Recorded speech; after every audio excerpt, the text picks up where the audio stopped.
Para sa mga may sakit, sa ngalan ng Ama at ng Anak at ng Espiritu Santo. Amen. Ama naming makapangyarihan, Ikaw ang nagbigay sa amin ng buhay. Ikaw rin ang may pinakakakayanan na alagaan ng aming buhay. Ano man ang pag-iingat na gawin namin, masustansya man ang mga pagkain na kinakain namin, sapat man ang oras ng mga pahinga namin, dekalidad man ang mga gamot, pati na mga bitaminang iniinom namin, magagaling man ang mga doktor na tumitingin sa amin, Ikaw pa rin ang may pinakakayanang magdugtong at mag-alaga sa buhay namin. Ikaw ang aming pinakadakilang manggagamot at ang iyong pagmamahal ang aming pinakamabisang kamot. Iyakapin mo po sana kami ng mapagpala mong mga kamay. Pagpalain mo kami mula taluktok ng aming ulo hanggang sa aming talampakan. Pagpalain mo ang bawat parte ng aming katawan, ang bawat sistema, ang bawat selula, upang ang lahat ng ito ay sama-samang maapektuhan at kumana sa paraang makabubuti sa aming kalusugan. Gabayan mo ang mga doctors at nurses na sa amin ay tumitingin at nag-aalaga. Maibigay nawa nila sa amin ang mga tamang payo at gamot.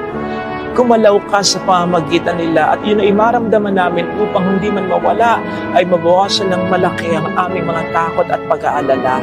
Sinabi mong kami magtiwala sa iyo. Tulungan mo po kami na magawa ito. Sabi nga po ng mga apostol mo, o Panginoong Jesucristo, dagdagan mo po ang aming pananampalataya sa iyo, sapagkat kung minsan kami nasasaktan, nahihirapan, nanlalata, naiinip at napapagod na, tulungan mo pong huwag kaming pangibabawan ng mga negatibong bagay na ito na aming nararamdaman at ang iyong salita ay ang aming panghawakan. Yung salita mo na mahal mo kami, na hindi mo kami kalilimutan, na kami iyong pinakikinggan at kahit kailan ay hindi mo kami pababayaan. Yung salita mo sa 1 Pedro 2:24 na sa pamamagitan ng iyong mga sugat ay nailigtas mo na kaming lahat. Tulungan mo po kaming huwag mabulit sa tukso ng diablo na nagsasabi sa amin na hindi mo kami mahal, na hindi mo kami pinakikinggan, na ang mga nararanasan naming paghihirap ay bahagi ng kaparusahang binigay mo dahil sa aming mga kasalanan. Alam po namin na hindi ka ganito, pero patawad kung minsan naisip namin ito. Kaya muntik na kaming magtampo at lumayo sa iyo. Nakalimutan namin tapat ka sa pangako mo. Nakalimutan namin walang imposible sa iyo. Nakalimutan namin na isang buong pananampalataya lamang ang hinihiling mo mula sa amin upang para sa amin ay makagawa ka ng milagro.